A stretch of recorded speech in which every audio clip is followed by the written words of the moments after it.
Ayo, segera download Quran Tadabbur, tafsir dalam genggaman Anda.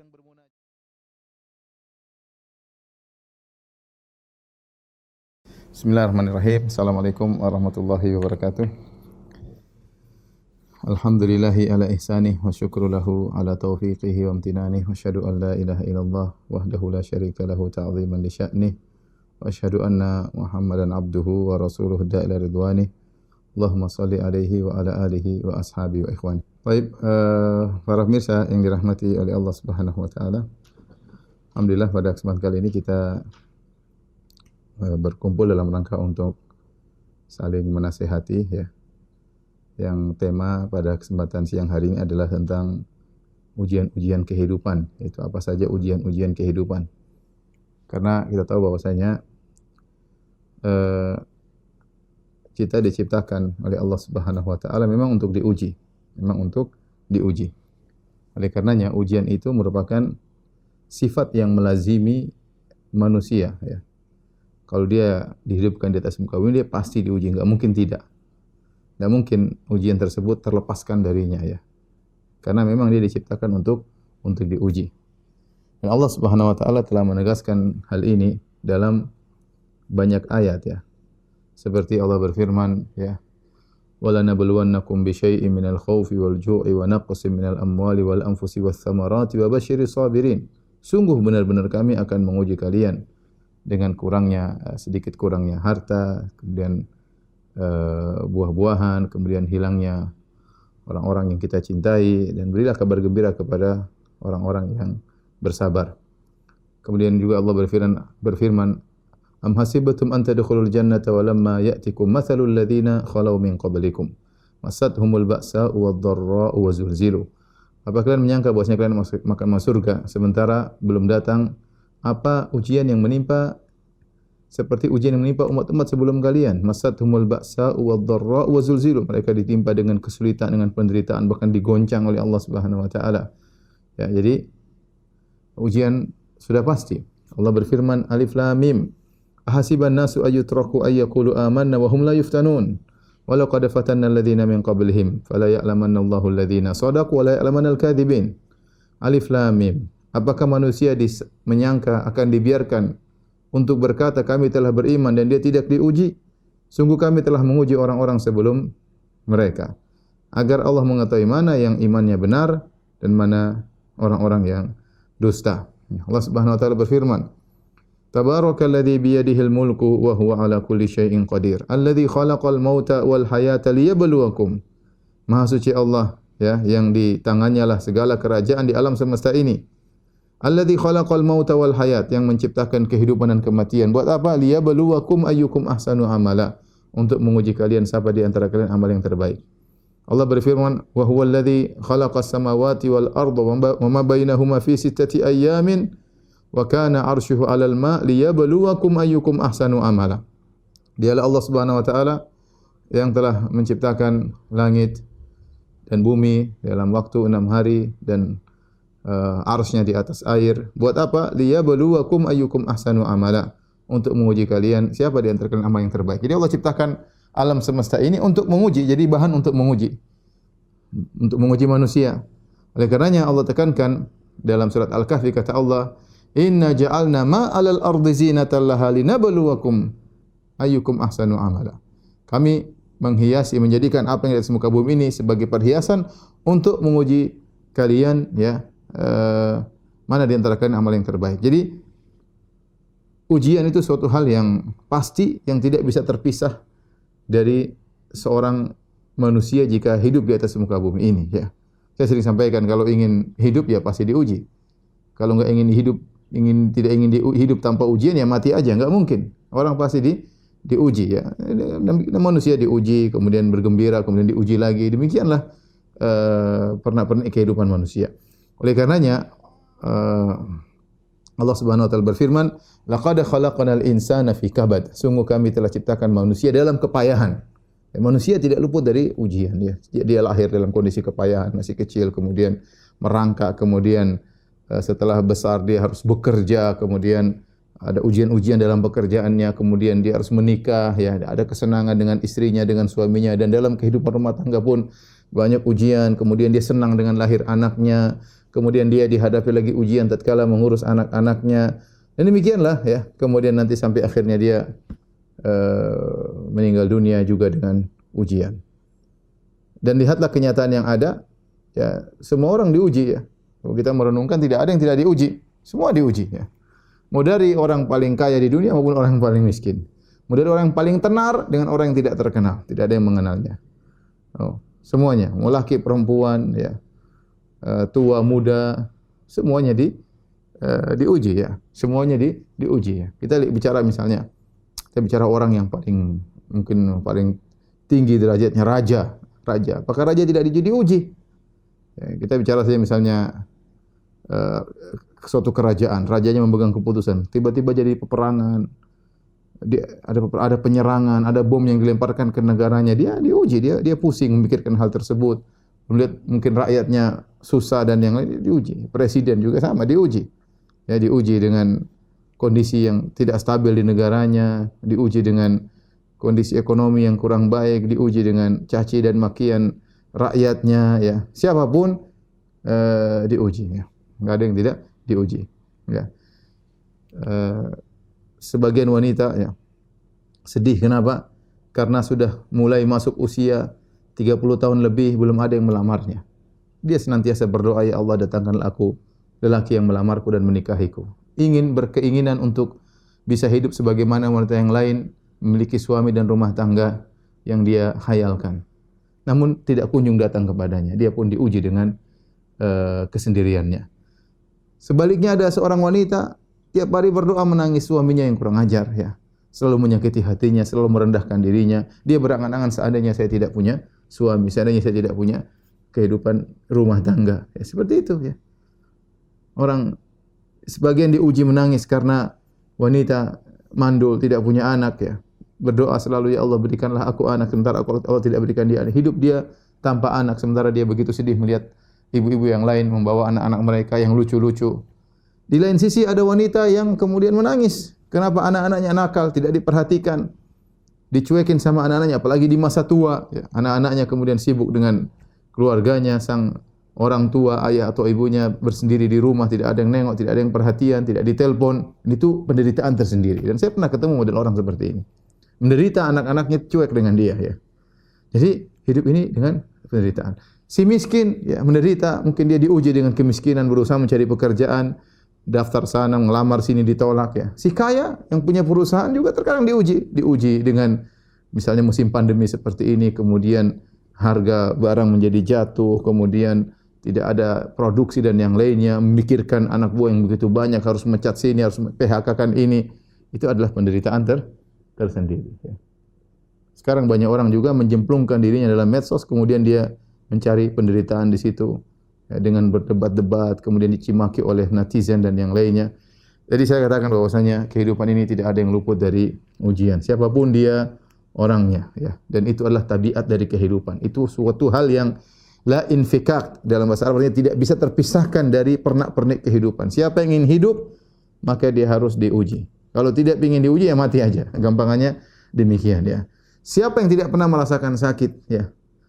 Siapa yang tidak pernah merasakan sakit? Apakah si miskin saja yang sakit? Orang kaya juga sakit. Orang kaya juga sakit. Memang cuma orang si miskin yang sakit perut kemudian buang-buang air. Orang kaya juga demikian, ya sakit perut juga ya. Kemudian juga mengalami penyakit-penyakit yang seperti itu. Ada kemarin kawan cerita, dia punya kenalan, punya harta yang banyak, punya rumah di luar negeri, punya kapal. Kemarin kena corona, nggak bisa apa-apa. Kapalnya tidak bermanfaat, rumahnya tidak bermanfaat, apartemennya tidak bermanfaat, meninggal, nggak ada yang bisa nolong, meninggal dunia. Ya, jadi inilah kehidupan. Harus kita sadari bahwasanya memang Allah menciptakan kita, menciptakan alam semesta ini dalam rangka untuk menguji kita. Ini harus benar-benar terpatri dalam kehidupan kita. Dan ini kenyataan yang ada. Tidak ada seorang pun yang luput dari ujian. Siapa yang tidak pernah sedih? Ya, semua orang pasti pernah sedih. Siapa yang tidak pernah sakit? Semua orang pasti pernah sakit. Siapa sih yang tidak pernah marah? Semua orang pasti pernah marah. Ya. Siapa sih yang tidak pernah menangis? Semua orang pasti pernah menangis ya. Mau ratu, mau pembantu, mau raja, mau supir, mau penjual gorengan di pinggir jalan, semua orang pernah menangis, semua orang pernah sedih, semua orang pernah sakit, semua orang pernah marah. Dan itulah perni kehidupan. Baik, para ikhwan dan akhwat yang dirahmati oleh Allah Subhanahu wa taala, maka tatkala kita mengetahui bahwasanya kehidupan kita ini pasti ada ujiannya, maka kita menyiapkan diri kita untuk menghadapi ujian tersebut. Saya akan sebutkan beberapa model ujian. Pertama, ujian dengan hal-hal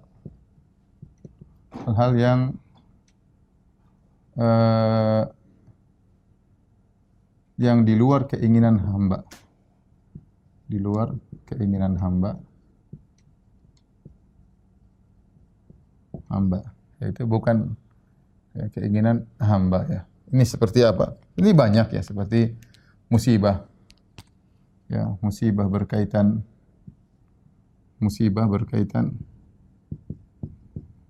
dengan dirinya, dengan tubuhnya, atau hartanya, ya, atau orang yang dia cintainya, keluarganya, anak-anaknya, ya. Keluarganya, ya siapa? Anak, istri, orang tua, kakak adik, ya. Adik, ya, orang-orang yang dia cintai dan lain-lain ya. Ya, kita kadang kalau dengar cerita musibah berkaitan dengan tubuhnya, misalnya dia cacat atau dia sakit, dengan hartanya misalnya, subhanallah, orang kerja bertahun-tahun mengumpulkan duit begitu banyak, tiba-tiba dia masuk dalam satu transaksi jual beli atau masuk dalam suatu model usaha, tahu-tahu habis semua. Keringat yang dia sudah keluarkan mungkin bertahun-tahun sirna dalam seketika. Ujian dalam hartanya, mau diapain? Ya. Atau ujian pada keluarganya, anaknya sakit, istrinya inilah, orang tuanya meninggal lah, kakaknya inilah, adiknya ginilah ya. Ini contoh ujian, hal ini luar keinginan hamba. Yang kedua ya, ujian ya, karena sebab perbuatan hamba. Perbuatan hamba ya. Kalau yang ini di luar keinginan hamba ya, ini insyaallah tujuannya adalah untuk mengangkat derajat sang hamba. Tapi ada jenis ujian karena sebab perbuatan hamba itu sendiri. Maka ini bisa kita bagi menjadi dua. Ya. Yang pertama, karena ketaatan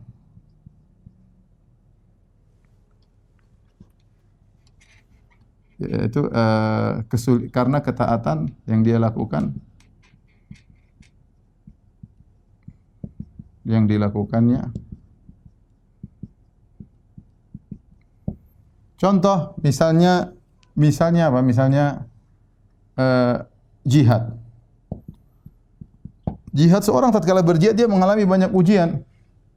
Ya, Allah berfirman dalam Al-Qur'an misalnya ya, fala tahinu fi ibtighal qaum in takunu ta'lamuna fa innahum ya'lamuna kama ta'lamun wa yartarjuna minallahi ma la yarjun.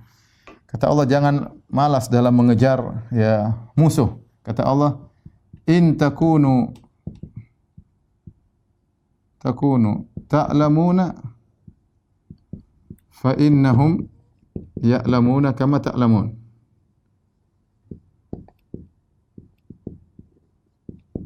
Dan seterusnya. Wa tarjuna minallahi ma la yarjun. Ya. Sungguhnya in takunu ta'lamun, jika kalian ta'lamun maksudnya merasakan sakit. Ya, merasakan sakit. Dan orang berjihad akan merasakan sakit, berjalan jauh, keletihan, kepanasan, mungkin tertusuk pedang dan yang lainnya. Kalau kalian merasa sakit, sungguhnya mereka juga merasakan penderitaan apa yang kalian rasakan. Ini musibah ini, merasakan sakit dan yang lainnya adalah akibat sang hamba yang ingin berjihad, sehingga ketika dia melakukan ketaatan, maka dia mendapatkan musibah, hal-hal yang tidak dia sukai. Seperti juga firman Allah dalam surat At-Taubah, kata Allah Subhanahu wa taala, "Dzalika bi annahum la yusibuhum dhama'u." La yusib dhama'u, ya. Wala nasabun wala makhmasatun fi sabilillah. Dan seterusnya, kata Allah, tidaklah mereka ketika mereka sedang berjihad, mereka tidak mengalami rasa haus, tidak mengalami keletihan, tidak mengalami kelaparan di jalan Allah Subhanahu wa taala, ya. Kemudian wala yata'una mawti'an yaghidul kuffar wa la yanaluna min aduwwin nailan illa kutiba lahum bihi. Illa kutiba lahum bihi, ya, kecuali Allah catat itu sebagai pahala, ya. Jadi apa yang dialami oleh seorang tatkala sedang berjihad, yang itu sebab dia sendiri, dia melakukan ketaatan. Namun ketaatan itu melazimkan adanya musibah-musibah, kesulitan-kesulitan yang dia hadapi. Contoh lagi seperti haji dan umrah. Ini pasti ada kesulitan yang dihadapi. Oleh karenanya Nabi SAW berkata kepada para wanita, "Alaikunna biqitalin bi jihadin la qitala fihi." Kata Nabi, hendaknya kalian melakukan suatu jihad yang tidak ada peperangan di dalamnya. Maka para wanita bertanya, Aisyah berkata, "Jihad apakah itu?" Al-haji wal umrah. Haji dan umrah adalah jihad bagi wanita. Oleh karenanya Nabi berkata kepada Aisyah radhiyallahu taala anha, Nabi berkata kepada Aisyah radhiyallahu taala anha,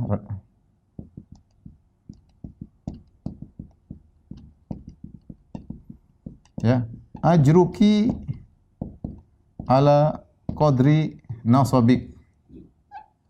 Ya, kata Nabi sallallahu alaihi wasallam, pahalamu sesuai kadar keletihanmu. Contoh lagi, misalnya beramar ma'ruf nahi mungkar, beramar ma'ruf dan bernahi mungkar. Ini pasti ada ujian, ya. Makanya ketika Allah berfirman, orang bernahi mungkar apa? Mencegah kemungkaran. Orang lagi bersenang-senang dibilang haram, orang lagi enjoy-enjoy dibilang apa? Haram, enggak boleh. Memutuskan hawa nafsu manusia sedang enak-enaknya kita bilang haram. Ini pasti menimbulkan permasalahan, ya. Makanya Allah berfirman, "Wal 'asr innal insana lafi khusr alladziina aamanu wa 'amilus shalihat wa tawashaw bil haqq." Semuanya merugi kecuali orang yang beriman dan beramal saleh, kecuali orang yang saling mengingatkan dalam kebaikan, kemudian wa tawashaw bis sabr, saling mewasiatkan dalam kesabaran. Kenapa? Kalau seorang mulai mengingatkan kebaikan, dia harus bersabar, pasti ada ujian, ya. Demikian juga berkata Luqman kepada anaknya, "Wa'mur bil ma'rufi wanha 'anil munkar wasbir 'ala ma asaba." Kata Luqman kepada anaknya, "Wa'mur bil ma'rufi wanha 'anil munkar wasbir 'ala ma asabak." Kata Luqman kepada anaknya, hendaknya engkau menyeru kepada kebaikan dan cegahlah dari kemungkaran dan bersabarlah atas apa yang akan menimpamu. Kata para ulama, kenapa setelah amar ma'ruf nahi munkar harus bersabar? Karena setelah amar ma'ruf nahi munkar pasti ada ujian. Makanya setelah itu disusul dengan wasbir, bersabarlah atas apa yang menimpamu. Karena setelah bernahi munkar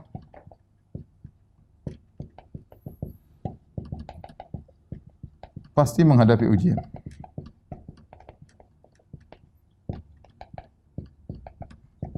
Makanya namanya ustadz, namanya siapa, pasti kalau dia benahi mungkar pasti ada yang tidak suka, ya. Lagi dia bilang ini haram, itu haram dan yang lainnya, ya. Jadi ini musibah-musibah yang tidak disukai, tetapi karena sebab ketaatan yang dilakukan hamba, maka ini semua berpahala di sisi Allah Subhanahu wa taala. Yang berikutnya karena kemaksiatan.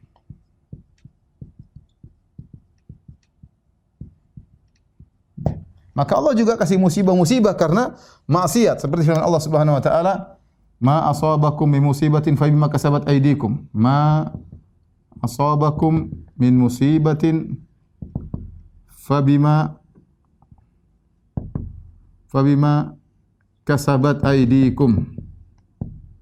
Kata Allah Subhanahu wa taala, Tidak ada musibah yang menimpa kalian kecuali akibat ulah perbuatan kalian. Semua musibah pasti akibat perbuatan kalian. Kata Allah Subhanahu wa taala, "Wa ma asabaka min sayyi'atin famin nafsik." Tidak ada musibah yang menimpa dirimu kecuali karena dirimu sendiri, ya. Karena kemaksiatan yang dilakukan. Maka Allah memberikan musibah-musibah karena akibat maksiat. Ini musibah, ya. Jika dihadapi dengan sabar,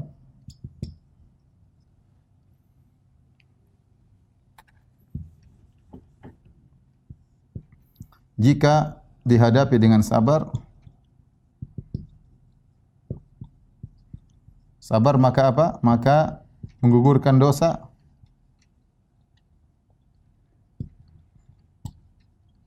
mengangkat derajat.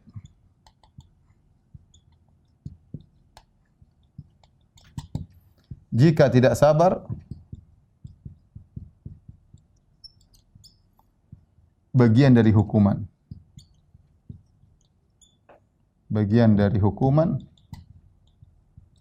bahkan bisa jadi semakin parah. Bahkan bisa jadi semakin terpuruk, semakin nambah dosa. Baik. Inilah secara umum ujian yang mungkin akan datang kepada kita berkaitan dengan hal-hal yang tidak kita sukai, ya. Ini ujian yang tidak kita hamba dalam rangka mengangkat derajat yang pertama, dan ini musibah macam-macam sama. Yang lain juga musibah mungkin mengenai tubuh, mengenai harta, mengenai anak-anak. Tapi kalau ujian dengan hal yang di luar kemampuan keinginan sang hamba dalam rangka mengangkat derajat, ya. Maka saya katakan ini dialami oleh para nabi, para ulama. Mereka, ya, dosanya mereka sedikit dan mereka diuji oleh Allah dalam rangka untuk mengangkat derajat mereka. Makanya yang paling banyak ujiannya para nabi, ya. Para nabi ini golongan yang spesial, ya. Kita mungkin dua ini. Kalau kita, ya, memasukkan golongan ke situ agak sulit, tapi kita biasanya dapat ujian karena dua model ini, karena ketaatan yang kita lakukan, kita bersabar menghadapinya, kita dapat pahala. Kemudian, dan ini yang paling banyak mungkin kita karena kemaksiatan. Karena kemaksiatan, maka kalau kita sabar, kita menggugurkan dosa, mengangkat derajat. Kalau kita enggak sabar, maka ini adalah bagian daripada hukuman yang Allah berikan kepada kita. Bahkan kalau kita enggak sabar, semakin menambah dosa-dosa kita. Taib. Ini pertama. Sekarang habis ini saya akan bahas tentang bagaimana sikap seorang dalam menghadapi ujian. Taib. Sekarang bagaimana sikap manusia menghadapi ujian? Ya. Sikap manusia dalam menghadapi ujian. Maka secara umum ada beberapa tingkatan, ya. Yang pertama, al-jazi'. Al-jazi' itu mengeluh, ya. Tidak menerima.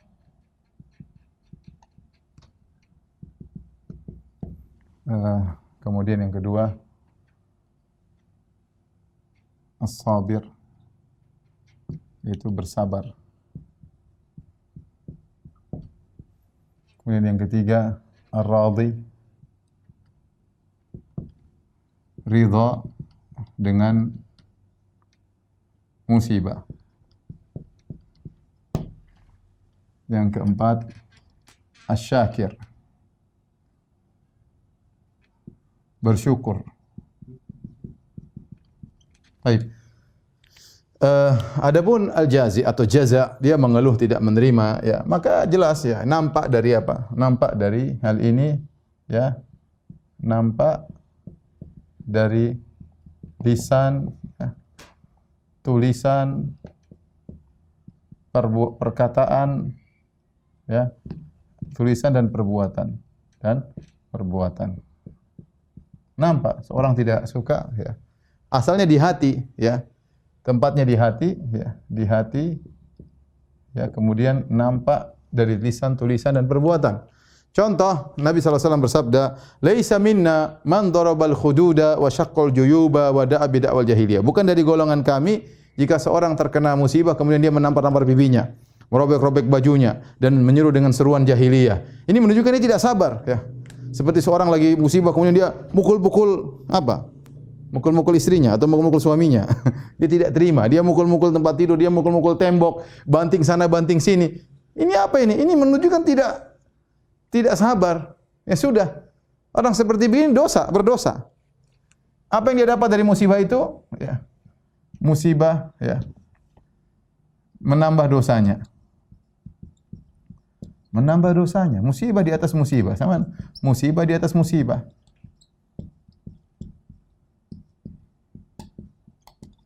Musibah di atas musibah, ya. Seperti ini, ya. Karena terkadang nampak dari perkataannya, ya. Ya Allah, kenapa kau ambil anakku, ya Allah? Ini seperti anaknya meninggal kemudian dia sekarang wanita-wanita tidak kuat kemudian teriak sana teriak sini mengatakan ya Allah, protes seakan-akan apa yang Allah lakukan kepadanya adalah hal yang salah. Kenapa engkau ambil anakku? Kenapa ini? Kenapa anu, ya? Kemudian dia marah sana marah sini, ya. Saya kadang sedih mendengar sebagian kejadian ada seperti seorang wanita kemudian sudah lama ngaji, bahkan sudah pakai cadar, begitu terkena musibah udah lepas apa yang dia pelajari selama ini.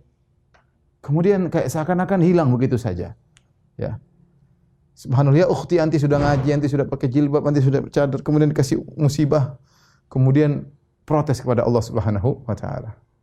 Ya terkadang protes tersebut dia dalam bentuk tulisan, dalam bentuk perbuatan tadi banting sana banting sini. Hati-hati, ini namanya jaza tidak menerima dan ini hukumnya haram. Ini hukumnya apa? Haram, ya. Kemudian yang kedua, sabar. Sabar itu bagaimana maksudnya? Maksudnya hatinya pedih. Namun dia menahan diri. Menahan diri, ya. Lisannya dan perbuatannya. Makanya as-sabar dalam bahasa Arab dari al-habs, ya. As-sabar secara bahasa sama dengan al-habsu. Al-habsu artinya itu menahan. Menahan. Baik. Dia hatinya sedih, dia apa sulit tapi dia nerima. Dia maksa diri untuk apa? Menerima. Ini hukumnya apa? Hukumnya ini wajib. Ya, ini hukumnya wajib. Meskipun dia tidak suka dengan hal tersebut, ya. Hatinya pedih. Artinya apa? Dia tidak suka dengan musibah tersebut. Dia tidak suka dengan musibah tersebut.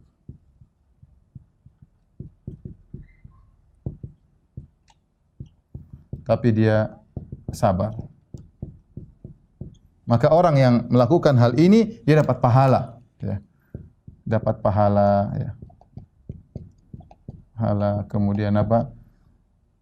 Diampuni dosa-dosanya. Mungkin diangkat derajatnya, ya. Ini sabar. Yang ketiga, yang lebih tinggi daripada sabar, dia ridha dengan musibah. Ridha dengan musibah itu apa? Hatinya tidak pelih, hatinya, ya, tidak menyesal, ya. Tidak marah, ya. Hatinya nerima. Hatinya menerima. Menerima itu semua. Kenapa? Karena dia ridho.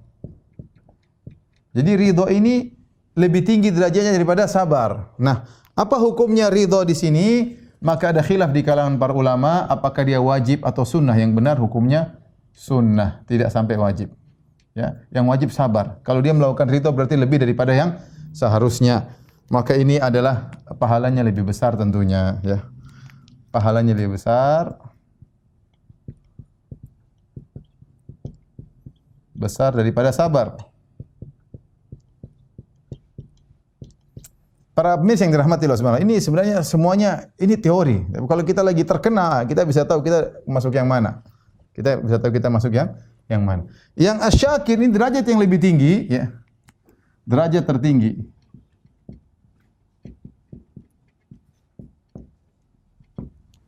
Yaitu apa? Dia senang dengan musibah tersebut. Dia senang dengan musibah tersebut. Dan dia tidak ingin hilang musibah tersebut. Atau artinya bagi dia tidak jadi masalah dan dia tidak masalah baginya musibah tersebut bersamanya. Senantiasa bersamanya.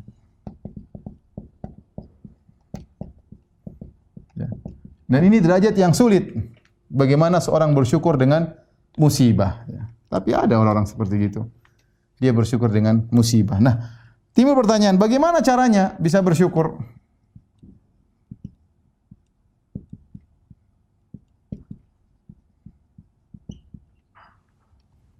Maka ada hal-hal di sana yang mungkin harus kita perhatikan agar kita bisa bersyukur dengan musibah-musibah yang kita alami. Perhatikan di sini ya. Ada 3 hal. Yang pertama, melihat kepada yang lebih susah. Kemudian merenungkan, yang kedua merenungkan ganjaran musibah. Yang ketiga, merenungkan hikmah musibah. Hikmah musibah.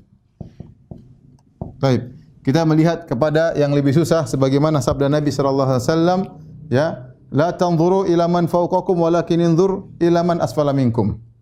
Jangan lihat ke atas, tapi lihat kepada yang lebih bawah.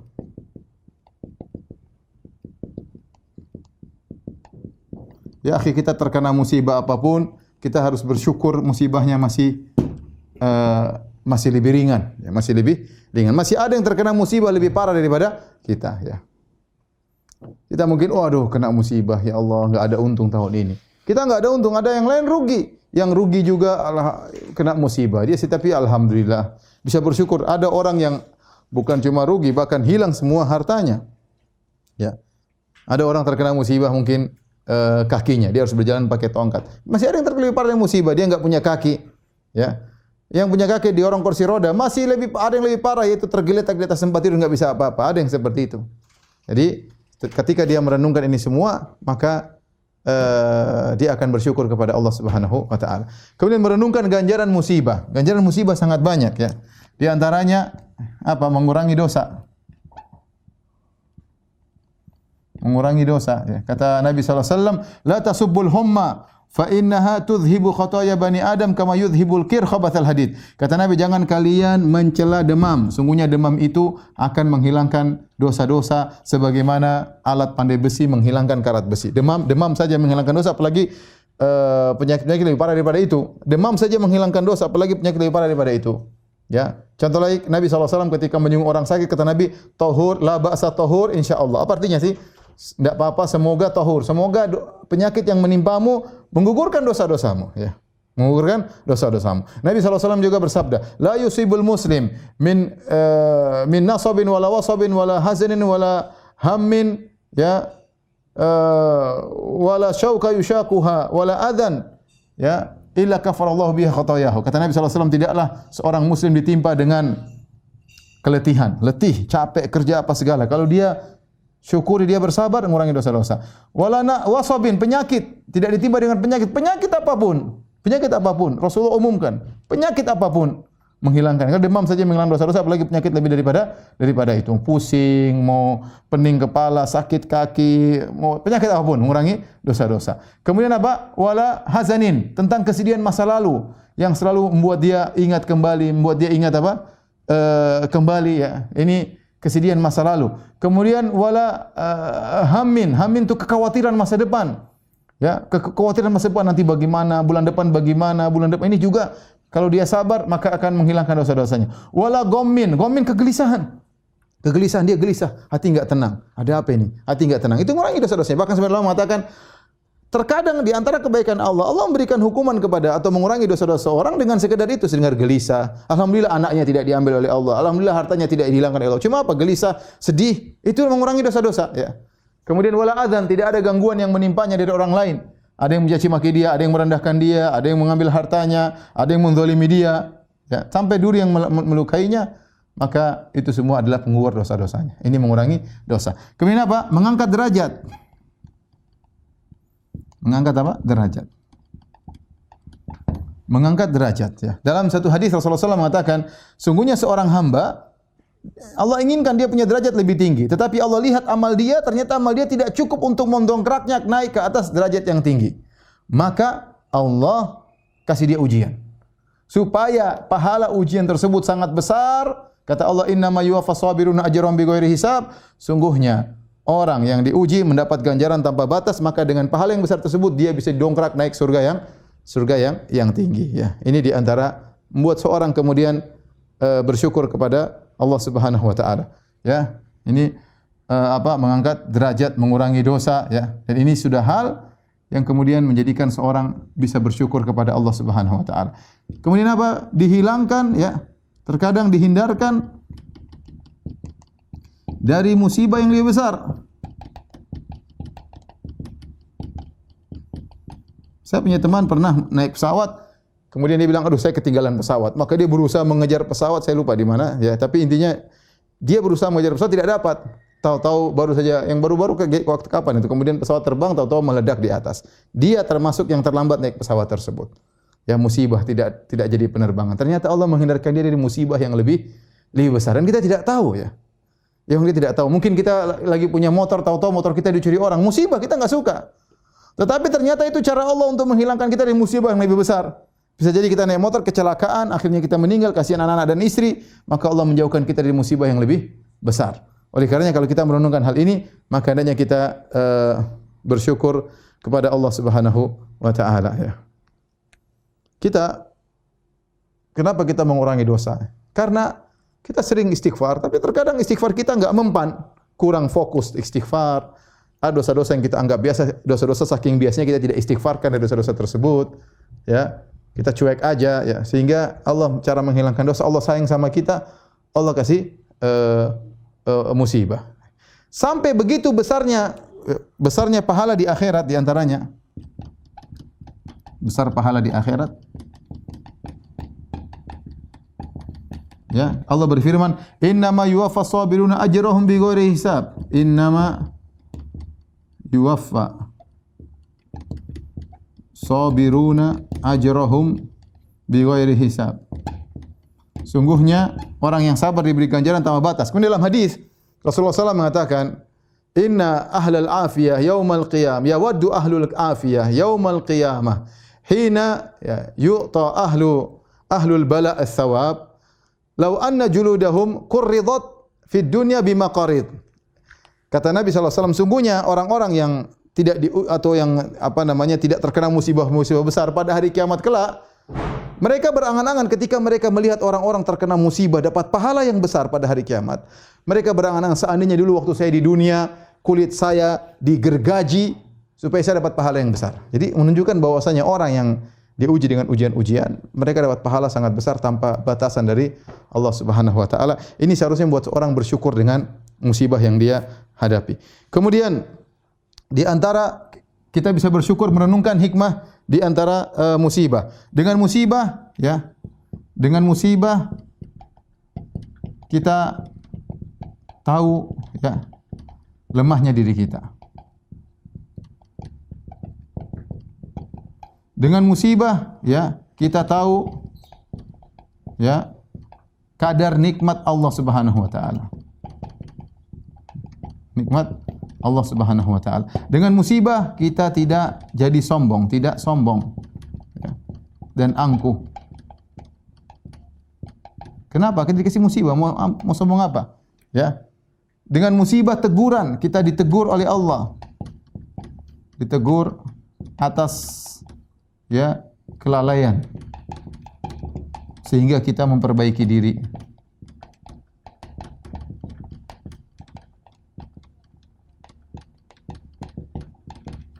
Dengan musibah kita tidak jadi ujub.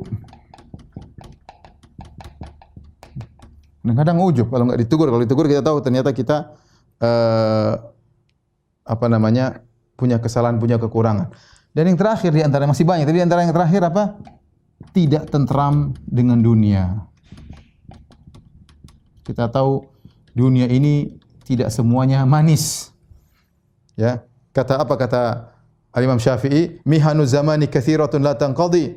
Ya, sungguhnya ujian kehidupan itu datang tidak berhenti-berhenti. Wa sururuhu ya'tika kal a'yadi. Dan kesenangan datang sesekali. Tatkala kita diuji dengan musibah, mungkin ini meninggal, mungkin ini hilang, kita tahu bahwasanya dunia itu isinya adalah kesedihan dan kekhawatiran, maka kita berharap dengan akhirat, dengan surga yang situ tidak ada kesedihan dan tidak ada ketentraman, ya. Kesedihan, tidak ada kekhawatiran. Semuanya kesenangan, semuanya adalah kegembiraan. Ini kalau kita renungkan, para pemirsa yang dirahmati Allah Subhanahu wa taala, mudah-mudahan kita bisa beranjak dari sabar menjadi ridha, menjadi bersyukur kepada Allah, ini pahalanya besar di sisi Allah Subhanahu wa taala. Inilah para pemirsa yang dirahmati Allah Subhanahu wa taala, ya. Sedikit apa yang bisa saya sampaikan kepada ikhwan semua, nasihat bagi diri saya pribadi dan juga bagi teman-teman sekalian, ya. Yang perlu saya ingatkan bahwasanya orang bersabar dia telah diberikan anugerah yang sangat besar. Kata Nabi sallallahu alaihi wasallam dalam hadis yang sahih, "Wa ma utiya ahadun ya ausa wa khairan minas sabar." Tidaklah seorang diberikan sesuatu yang lebih besar dan lebih baik daripada kesabaran. Kalau orang diberi anugerah kesabaran, tidak mudah emosi, tidak mudah meronta-ronta, tenang dengan apa yang dia hadapi, maka itu anugerah yang luar biasa. Dia telah diberi akhlak yang sangat indah. Akhlak apa? Sabar, ya. Akhlak yang sabar. Kemudian juga kita perlu ingat, kita tidak mungkin bersabar kecuali dengan izin Allah. Wasbir wa ma sabruka illa billah. Bersabarlah dan kau tidak bisa bersabar kecuali dengan izin Allah Subhanahu. Makanya kalau kita dalam kondisi sulit, maka kita minta tolong kepada Allah agar kita bersabar. Di antara hal yang mampu membuat kita untuk bersabar, ketika dikasih musibah langsung kita ucapkan inna lillahi wa inna ilaihi raji'un. Ucapkan itu. Jangan ucapan yang lain dulu, jangan gimana-gimana, inna lillahi wa inna ilaihi raji'un. Langsung itu kalimatul istirja, mengembalikan seluruhnya kepada Allah, membuat kita tegar dalam menghadapi musibah. Kemudian kita mengatakan Allahumma ajurni fi musibati hadza wa akhlif li khairan minha. Ya Allah, berilahkan aku pahala dari musibah yang aku rasakan ini dan berikan lebih ganti yang lebih baik daripada apa yang hilang dariku. Minta kepada Allah langsung. Atau kita mengatakan alhamdulillahi ala kulli hal. Segala puji bagi Allah atas segala kondisi. Kita yakin bahwasanya di balik musibah tersebut pasti ada hikmah-hikmah yang Allah kehendaki yang mungkin tidak kita ketahui, atau yang Allah mungkin nampakkan sebagian, Allah sembunyikan sebagian. Ini saya katakan ini hanyalah teori yang saya sampaikan. Ini semua perlu dalam perjalanan hidup, ya. Kita belajar bersabar, belajar ridha, belajar bersyukur, ya. Namun saya katakan namanya ujian pasti akan menerpa siapapun, ya. Tidak ada di antara kita yang lolos dari namanya ujian. Wallahu ta'ala alam bisawab. Ini saja yang bisa saya sampaikan, mudah-mudahan bermanfaat. Kita mengkafaratul majlis, subhanakallahumma bihamdik, asyhadu an la ilaha illa anta astaghfiruka wa atubu ilaik. Assalamualaikum warahmatullahi wabarakatuh.